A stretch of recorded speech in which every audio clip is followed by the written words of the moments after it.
Welcome, everyone. Today, we're going to go over Asian American Politics by Aoki and Takada, Chapter 1. Why study Asian American politics? Well, in Chapter 1, Asian American Politics and the Struggle to Find America. Who are Americans?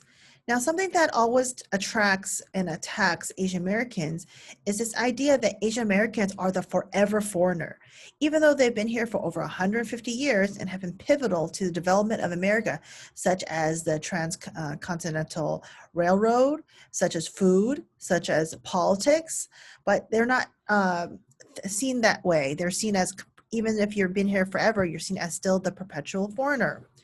Now, how are Asian Americans different from African Americans, Latinos, European Americans, and Native Americans?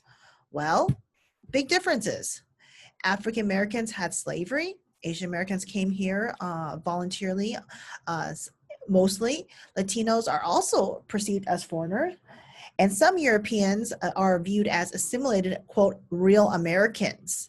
And Native Americans are of this land, so they are definitely considered, no one says they're not American, but Asians and even Latinos are often called non-Americans. Now there's the color line and its consequences. The division between white, Anglo, and non-white is considered the color line. Now in 1787, the new Constitution protected slavery. 1882 was a Chinese Exclusion Act, which banned all Chinese people from coming to the United States. 1907 was a gentleman's agreement that banned all Japanese to come to the United States. And 1965 was the Hart-Celler Act, or the Immigration Act, that allowed equal immigration from all the different countries to come to the United States. And that's actually what allowed the majority of Latinos and Asians to arrive in this country. Now, political and social constructions of race. Race is not biological. It is socially constructed. It is actually, there's actually a beginning and a middle and a present to race, and actually it was invented to justify slavery. They said, oh, these people are not human, that's why I can go to another country and enslave them, which is barbaric and insane.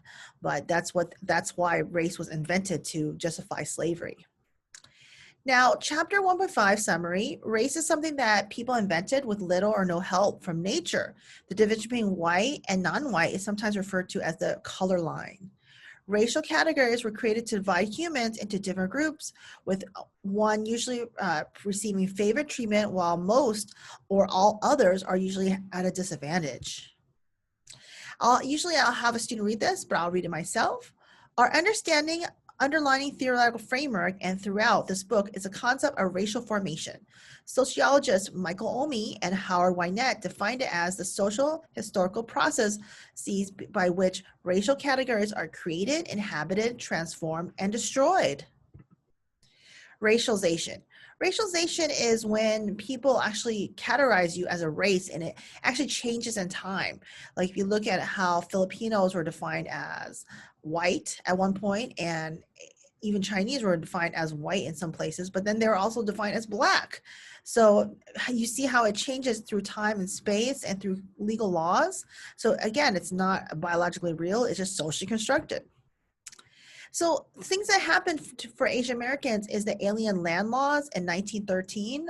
Asians were not eligible for citizenship, and so they could not own land. And also, of course, the tragedy of the internment of the Japanese. So racial Japanese were racialized as others, so they're easy target, and post-war too. So only after 1965 were actually Asians actually even allowed, and Latinos allowed in the country legally. So of course, there's still a very large inequality that's happening in America. And there's lots of racialization in the early years of Asian politics. Asian Americans had a lot of racialization. Remember the forever foreigner and all the stereotypes of Asians, and that led to a lot of inequality.